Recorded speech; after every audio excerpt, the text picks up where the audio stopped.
Hello, welcome to my channel. ഇന്നത്തെ special ഒരു chicken fry ആണ്. ബിഗിനേഴ്സിനൊക്കെ പെട്ടെന്ന് ഉണ്ടാക്കാൻ പറ്റുന്നൊരു ചിക്കൻ ഫ്രൈ ആണ്. അസാധ്യ ടേസ്റ്റാണ്. അപ്പോൾ നമുക്ക് എന്തൊക്കെ ചിക്കൻ ഫ്രൈയിലേക്ക് ആവശ്യമെന്ന് നോക്കാം. ആദ്യമായിട്ട് വേണ്ടത് ചിക്കനാണ്. ഇവിടെ 1 കിലോ ചിക്കനാണ് ഞാൻ എടുത്തേക്കുന്നത്. ഓൾറെഡി മുളക് പൊടിയും മഞ്ഞൾപ്പൊടിയും ഉപ്പ് കൂട്ടി ഞാൻ തിരുമ്മി വെച്ചിരിക്കുകയാണ്. പിന്നീട് നമുക്ക് വേണ്ടത് തൈരാണ്. തൈര് ഒഴിച്ചതിന് ശേഷം നല്ല രീതിയിൽ ചിക്കനും തൈരായിട്ട് മിക്സ് ചെയ്ത് കൊടുക്കുക. നല്ല രീതിയിൽ മിക്സ് ചെയ്ത് കൊടുത്താൽ മാത്രമാണ് നമുക്ക് ആ ടേസ്റ്റ് എല്ലാം കറക്റ്റായിട്ട് കിട്ടുള്ളൂ. ആ തൈരിൻ്റെ പൊടി നമുക്ക് ചെറുതായിട്ട് ചിക്കൻ ഫ്രൈയിൽ വേണം. സോ നല്ല രീതിയിൽ നമ്മളത് തൈര് മിക്സ് ചെയ്ത് കൊടുക്കാം.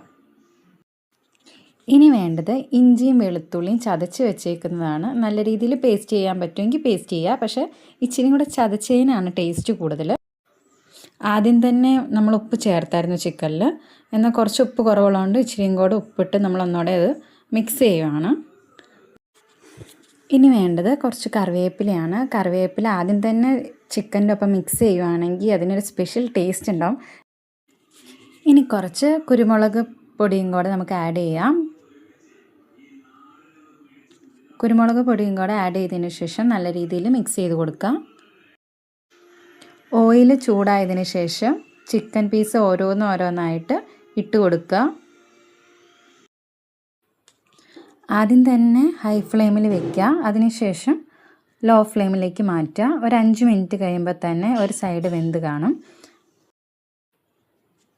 ഒരു സൈഡ് വെന്തതിന് ശേഷം മറു സൈഡും കൂടെ മാറ്റിയിട്ട് കൊടുക്കുക. ഓരോന്നായിട്ട് മാറ്റിയിട്ട് കൊടുക്കുക.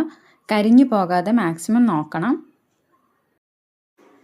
ഇപ്പോൾ നമ്മുടെ ചിക്കൻ ഫ്രൈ തയ്യാറായി കഴിഞ്ഞു. ഇനി ഗാർണിഷിങ്ങിനായി കുറച്ച് സവാളയും പിന്നെ പച്ചമുളക് കുക്ക് ചെയ്തിട്ട് വേണം, അതായത് വറുത്തിട്ട് വേണം ഗാർണിഷിങ്ങിന് ഉപയോഗിക്കാൻ. പിന്നെ അതിലേക്ക് കുറച്ച് നാരങ്ങ നീരും കൂടെ പിഴിഞ്ഞൊഴിക്കുക.